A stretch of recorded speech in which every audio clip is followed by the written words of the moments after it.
Hello all, welcome to ರುಚಿ Gowda's kitchen. ಇವತ್ತು ಒಳ್ಳೆ ರೆಸಿಪಿಲಿ ಬಂದಿದ್ದೀನಿ.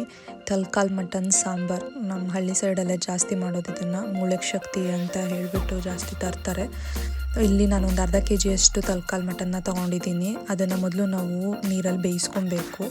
ಸೊ ಒಂದು ಕುಕ್ಕರ್ ತೊಗೊಂಡು ಅದಕ್ಕೊಂದು 2 ಲೋಟ ನೀರು ಹಾಕಿ ಅದಕ್ಕೆ ಸ್ವಲ್ಪ ಉಪ್ಪು ಮತ್ತು ಅರಿಶಿಣ ಹಾಕಿ ತಗೊಂಡಿರೋಂತಹ ಅರ್ಧ kg ಏನಿದೆ ತಲ್ಕಾಲ್ ಮಟನ್ನ ಹಾಕಿ ಒಂದು 4ರಿಂದ 5 ವಿಷಲ್ನ ಹಾಕಿಸ್ಕೊಳ್ಳಿ. ಯಾಕಂದರೆ ತಲ್ಕಾಲ್ ಮಟನ್ ಬೇಯಲ್ಲ ಬೇಗ, ಮಟನ್ ಥರ ಅಲ್ಲ. ಸೊ ಮೂಳೆ ಎಲ್ಲ ಜಾಸ್ತಿ ಇರುತ್ತಲ್ಲ, ಟೈಮ್ ಬೇಕು. ಒಂದು 4ರಿಂದ 5 ವಿಷಲ್ನ ಹಾಕಿಸ್ಕೊಳ್ಳಿ.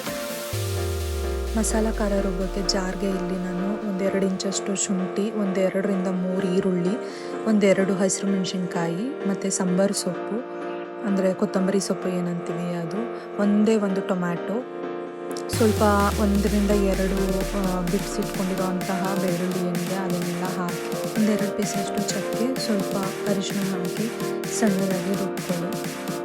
ಇಲ್ಲಿ 4 ವಿಷಲ್ ಹೊಡ್ಸಾಗಿದೆ. ಈ ಥರ ಇದಕ್ಕೆ ನಾವು ಏನು ಮಸಾಲೆ ರುಬ್ಕೊಂಡಿರ್ತೀವಿ ಈ ಮಸಾಲೆನ ಸೇರಿಸ್ಕೊಂಡು ಚೆನ್ನಾಗಿ ತಿರುಗಿಸ್ಕೊಳ್ಳಿ. ಇದೇ ಮಸಾಲೆಗೆ ನಮಗೆ ಎಷ್ಟು ಖಾರ ಎಷ್ಟು ಬೇಕು ನೋಡಿಕೊಂಡು ಸಾಂಬಾರು ಪುಡಿನ ಆ್ಯಡ್ ಮಾಡ್ತಾ ಇದ್ದೀನಿ. ಇಲ್ಲಿ ನಾನೊಂದು 1/2 ಕಪ್ಪಷ್ಟು ಸಾಂಬಾರು ಪುಡಿನ ತೊಗೊಂಡಿದ್ದೀನಿ. ಇದನ್ನು ಕೂಡ ಹಾಕಿ ನೀಟಾಗಿ ಕಲಿಸ್ಕೊಳ್ಳಿ. ಕಲಿಸಿದ ನಂತರ ಇದನ್ನು ಕೂಡ ಬೇಯೋಕ್ಕಿಡೋಣ. ಈ ಕಡೆ ಕಾಯಿ ಖಾರ ರುಬ್ಕೊಂಡು ಬರೋಣ. ಕಾಯಿ ಖಾರಕ್ಕೆ ಇಲ್ಲಿ ನಾನು ಜಾರಿಗೆ 1 ಕಪ್ಪಷ್ಟು ತುರಿದಿರೋಷ್ಟು ತೆಂಗಿನಕಾಯಿ ತೊಗೊಂಡಿದ್ದೀನಿ. ಸ್ವಲ್ಪ ಕಡಲೆನ ಹಾಕ್ತಾಯಿದ್ದೀನಿ. ಕಡಲೆ ಕನ್ಸಿಸ್ಟೆನ್ಸಿಗೆ ನೋಡ್ಕೊಂಡು ಹಾಕೋಬೇಕು. ತುಂಬ ಜಾಸ್ತಿ ಹಾಕಿದ್ರೆ ಸಾಂಬಾರು ಗಟ್ಟಿ ಬರುತ್ತೆ. ಸೊ ಗಸಗಸೆ ಕೂಡ ಸ್ಕಿಪ್ ಮಾಡ್ತಾಯಿದ್ದೀನಿ ನಾನಿಲ್ಲಿ.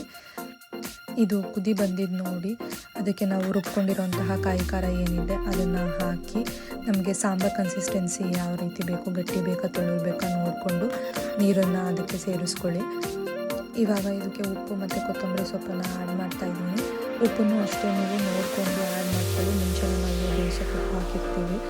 ಅದೇನು ಬೇಯುವಾಗ ನೀರೇನು ಬಿಟ್ಕೊಂಡಿರುತ್ತೆ ಅದರಲ್ಲಿ ಉಪ್ಪಿನ ಅಂಶ ಇರುತ್ತೆ. ಸೊ ಸಾಂಬಾರಲ್ಲಿ ನೋಡಿಕೊಂಡು ಉಪ್ಪನ್ನು ಆ್ಯಡ್ ಮಾಡ್ಕೊಳ್ಳಿ. ಇಲ್ಲಿ ನಾನು ಉಪ್ಪು ಮತ್ತು ಕೊತ್ತಂಬರಿ ಸೊಪ್ಪನ್ನು ಆ್ಯಡ್ ಮಾಡಿ ಲಿಡ್ಡನ್ನು ಕ್ಲೋಸ್ ಮಾಡ್ತಾಯಿದ್ದೀನಿ. ಮುಂಚೆನೇ 4-5 ವಿಷಲ್ ಹೊಡಿಸಿರೋದ್ರಿಂದ ಇವಾಗ ಜಸ್ಟ್ 1 ಅಥವಾ 2 ವಿಷಲ್ ಹೊಡಿಸ್ಕೊಂಡ್ರೆ ಸಾಕು, ಸಾಂಬಾರು ರೆಡಿ ಆಗುತ್ತೆ. ನೋಡಿ ಅದಕ್ಕೆ ಬೆಂದಿದೆ, ಸಾಂಬಾರು ಅದಕ್ಕೆ ಬಂದಿದೆ. ಮಟನ್ನು ಕೂಡ ತುಂಬ ಚೆನ್ನಾಗಿ ಬೆಂದಿರುತ್ತೆ. ಇದನ್ನು ನಾನಿಲ್ಲಿ ಬಿಸಿ ಬಿಸಿ ಮುದ್ದೆ ಜೊತೆಗೆ ಸರ್ವ್ ಮಾಡ್ಕೊತಾ ಇದ್ದೀನಿ. ತುಂಬ ಚೆನ್ನಾಗಿ ಬರುತ್ತೆ, ಹೆಲ್ತಿಯಾಗಿ ಕೂಡ ಇರುತ್ತೆ. ಮಟನ್ ತಲೆಕಾಲು ಸೂಪ್ ಆಗಲಿ, ತಲೆಕಾಲು ಮಟನ್ ಆಗಲಿ ದೇಹಕ್ಕೆ ತುಂಬ ಒಳ್ಳೆಯದು. ಮೂಳೆಗೆ ತುಂಬ ಶಕ್ತಿ ಕೊಡುತ್ತೆ ನಮ್ಮ ದೇಹಕ್ಕೆ.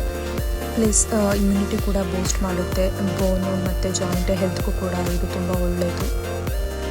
ಟೇಸ್ಟ್ ಕೂಡ ತುಂಬ ಚೆನ್ನಾಗಿ ಬಂದಿದೆ. ಎಲ್ಲ ನಾನ್ ವೆಜ್ ಲವರ್ಸ್ಗೂ ಕೂಡ ಈ ರೆಸಿಪಿ ಇಷ್ಟ ಆಗಿದೆ ಅಂತ ಅಂದ್ಕೊತೀನಿ. ನೀವು ನನಗೆ ಸಲ ಈ ಥರ ತಲೆಕಾಲು ಸಾಂಬಾರು ಮಾಡೋದನ್ನು ಟ್ರೈ ಮಾಡಿ. ನಿಮ್ಮ ಕಡೆ ಯಾವ ರೀತಿ ಮಾಡ್ತಾರೆ ಅದನ್ನು ನನಗೆ ತಿಳಿಸ್ಕೊಡಿ. ನಿಮಗೆ ಈ ರೆಸಿಪಿ ಇಷ್ಟ ಆಗಿದ್ದಲ್ಲಿ ಪ್ಲೀಸ್ ನನ್ನ ಚಾನಲ್